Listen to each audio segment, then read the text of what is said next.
Welcome to Franken Friday, Mary Shelley's Frankenstein, read by Amber Jones. Sponsored by Gals Guide.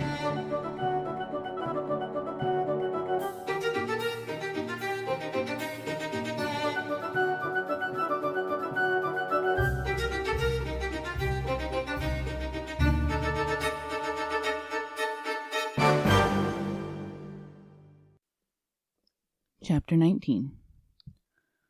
London was our present point of rest. We determined to remain several months in this wonderful and celebrated city. Clerval desired the intercourse of the men of genius and talent who flourished at this time, but this was with me a secondary object. I was principally occupied with the means of obtaining the information necessary for the completion of my promise, and quickly availed myself of the letters of introduction that I had brought with me, addressed to the most distinguished natural philosophers. If this journey had taken place during my days of study and happiness, it would have afforded me inexpressible pleasure. But a blight had come over my existence, and I only visited these people for the sake of the information they might give me on the subject in which my interest was so terribly profound. Company was irksome to me. When alone, I could fill my mind with the sights of heaven and earth. The voice of Henry soothed me, and I could thus cheat myself into a transitory peace. But busy, uninteresting, joyous faces brought back despair to my heart. I saw an insurmountable barrier placed between me and my fellow men. This barrier was sealed with the blood of William and Justine, and to reflect on the events connected with those names filled my soul with anguish. But in Clerval I saw the image of my former self. He was inquisitive, and anxious to gain experience and instruction. The difference of manners which he observed was to him an inexhaustible source of instruction and amusement. He was also pursuing an object he had long had in view. His design was to visit India, in the belief that he had, in his knowledge of its various languages, and in the views he had taken of its society, the means of materially assisting the progress of European colonization and trade. In Britain only could he further the execution of his plan. He was forever busy, and the only check to his enjoyments was my sorrowful and dejected mind. I tried to conceal this as much as possible, that I might not debar him from the pleasures natural to one who was entering on a new scene of life, undisturbed by any care or bitter recollection. I often refused to accompany him, alleging another engagement, that I might remain alone. I now also began to collect the materials necessary for my new creation, and this was to me like the torture of single drops of water continually falling on the head. Every thought that was devoted to it was an extreme anguish, and every word that I spoke in allusion to it caused my lips to quiver and my heart to palpitate. After pausing some months in London, we received a letter from a person in Scotland who had formerly been our visitor at Geneva. He mentioned the beauties of his native country, and asked us if those were not sufficient allurements to induce us to prolong our journey as far north as Perth, where he resided. Clerval eagerly desired to accept this invitation, and I, although I abhorred society, wished to view again mountains and streams, and all the wondrous works with which nature adorns her chosen dwelling places. We had arrived in England at the beginning of October, and it was now February. We accordingly determined to commence our journey toward the north at the expiration of another month. In this expedition we did not intend to follow the great road to Edinburgh, but to visit Windsor, Oxford, Matlock, and the Cumberland Lakes, resolving to arrive at the completion of this tour about the end of July.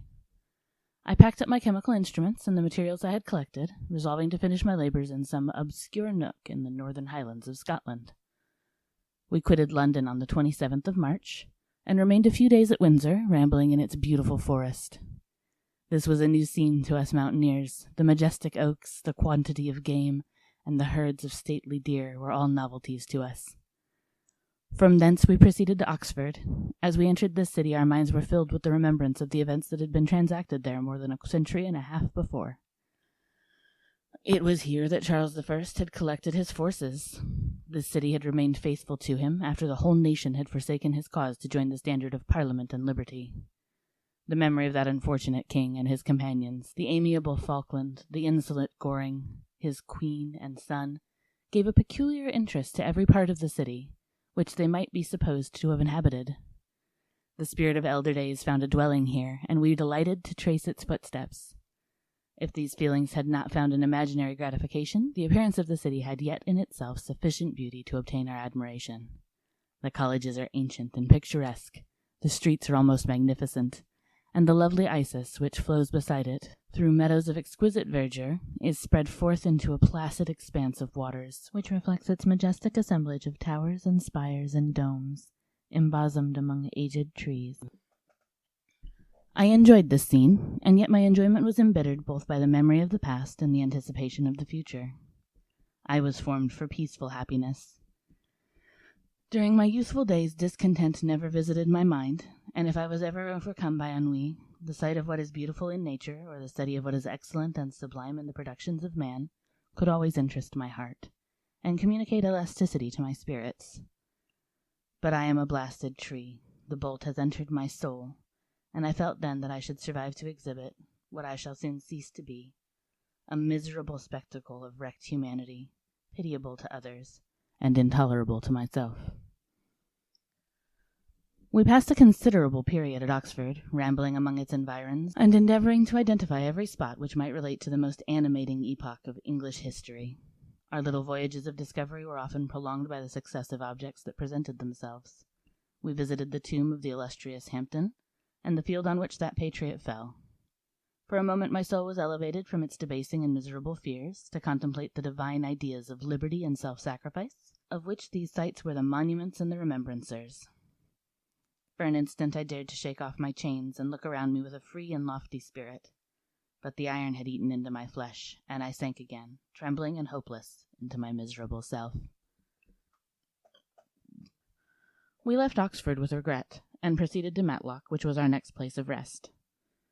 The country in the neighborhood of this village resembled, to a greater degree, the scenery of Switzerland, but everything is on a lower scale, and the green hills want the crown of distant white Alps, which always attend on the piney mountains of my native country.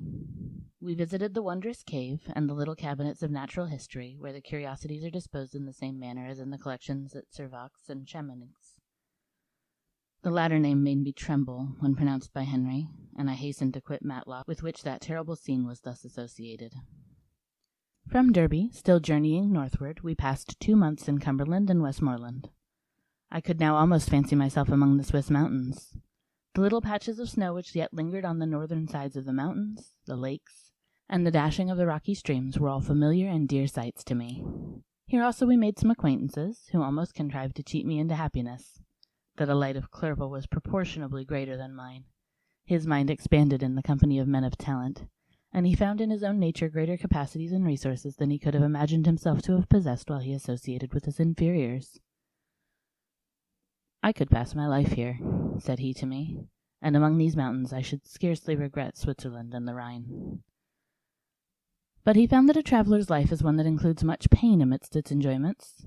His feelings are forever on the stretch, and when he begins to sink into repose, he finds himself obliged to quit that on which he rests in pleasure for something new, which again engages his attention, and which also he forsakes for other novelties.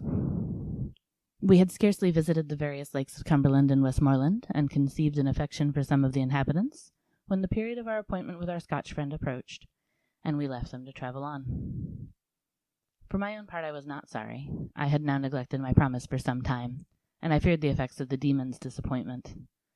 He might remain in Switzerland and wreak his vengeance on my relatives. This idea pursued me, and tormented me at every moment from which I might otherwise have snatched repose and peace. I waited for my letters with feverish impatience. If they were delayed, I was miserable, and overcome by 1,000 fears. And when they arrived, and I saw the superscription of Elizabeth or my father, I hardly dared to read and ascertain my fate. Sometimes I thought that the fiend followed me, and might expedite my remissness by murdering my companion. When these thoughts possessed me, I would not quit Henry for a moment, but followed him as his shadow, to protect him from the fancied rage of his destroyer. I felt as if I had committed some great crime, the consciousness of which haunted me. I was guiltless, but I had indeed drawn down a horrible curse upon my head, as mortal as that of crime. I visited Edinburgh with languid eyes and mind, and yet that city might have interested the most unfortunate being. Clerval did not like it so well as Oxford, for the antiquity of the latter city was more pleasing to him. But the beauty and regularity of the new town of Edinburgh, its romantic castle, and its environs, the most delightful in the world, Arthur's Seat, St. Bernard's Well, and the Pentland Hills, compensated him for the change, and filled him with cheerfulness and admiration. But I was impatient to arrive at the termination of my journey. We left Edinburgh in a week, passing through Cupar, St. Andrews, and along the banks of the Tay to Perth, where our friend expected us. But I was in no mood to laugh and talk with strangers, or enter into their feelings or plans with the good humour expected from a guest. And accordingly I told Clerval that I wished to make the tour of Scotland alone. "Do you," said I, "enjoy yourself, and let this be our rendezvous. I may be absent a month or two, but do not interfere with my motions, I entreat you. Leave me to peace and solitude for a short time, and when I return I hope it will be with a lighter heart, more congenial to your own temper." Henry wished to dissuade me, but seeing me bent on this plan, ceased to remonstrate. He entreated me to write often. "I had rather be with you," he said, "in your solitary rambles, than with these Scotch people, whom I do not know.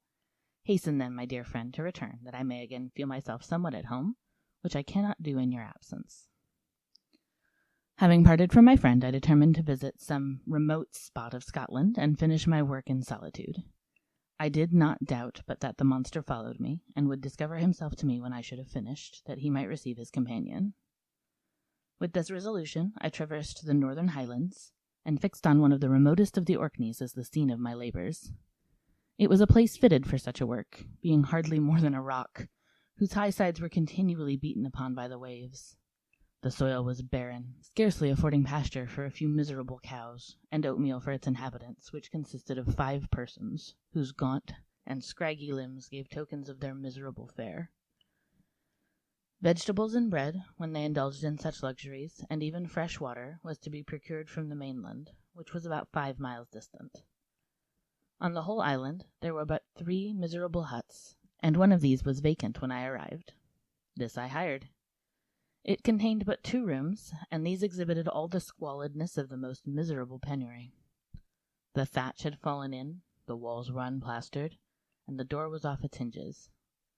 I ordered it to be repaired, bought some furniture, and took possession, an incident which would, doubtless, have occasioned some surprise, had not all the senses of the cottagers been benumbed by want and squalid poverty. As it was, I lived ungazed at and unmolested, hardly thanked for the pittance of food and clothes which I gave.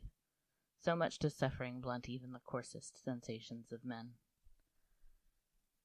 In this retreat I devoted the morning to labor, but in the evening, when the weather permitted, I walked on the stony beach of the sea to listen to the waves as they roared and dashed at my feet. It was a monotonous, yet ever-changing scene. I thought of Switzerland. It was far different from this desolate and appalling landscape. Its hills are covered with vines, and its cottages are scattered thickly in the plains. Its fair lakes reflect a blue and gentle sky, and when troubled by the winds, their tumult is but as the play of a lively infant, when compared to the roarings of the giant ocean. In this manner I distributed my occupations when I first arrived, but as I proceeded in my labor it became every day more horrible and irksome to me. Sometimes I could not prevail on myself to enter my laboratory for several days, and at other times I toiled day and night in order to complete my work. It was, indeed, a filthy process in which I was engaged. During my first experiment, a kind of enthusiastic frenzy had blinded me to the horror of my employment. My mind was intently fixed on the consummation of my labor, and my eyes were shut to the horror of my proceedings. But now I went to it in cold blood, and my heart often sickened at the work of my hands. Thus situated, employed in the most detestable occupation, immersed in a solitude where nothing could for an instant call my attention from the actual scene in which I was engaged, my spirits became unequal. I grew restless and nervous. Every moment I feared to meet my persecutor.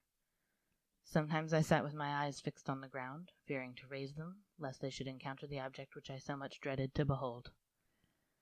I feared to wander from the sight of my fellow creatures, lest when alone he should come to claim his companion. In the meantime I worked on, and my labor was already considerably advanced. I looked towards its completion with a tremulous and eager hope, which I dared not trust myself to question, but which was intermixed with obscure forebodings of evil that made my heart sicken in my bosom.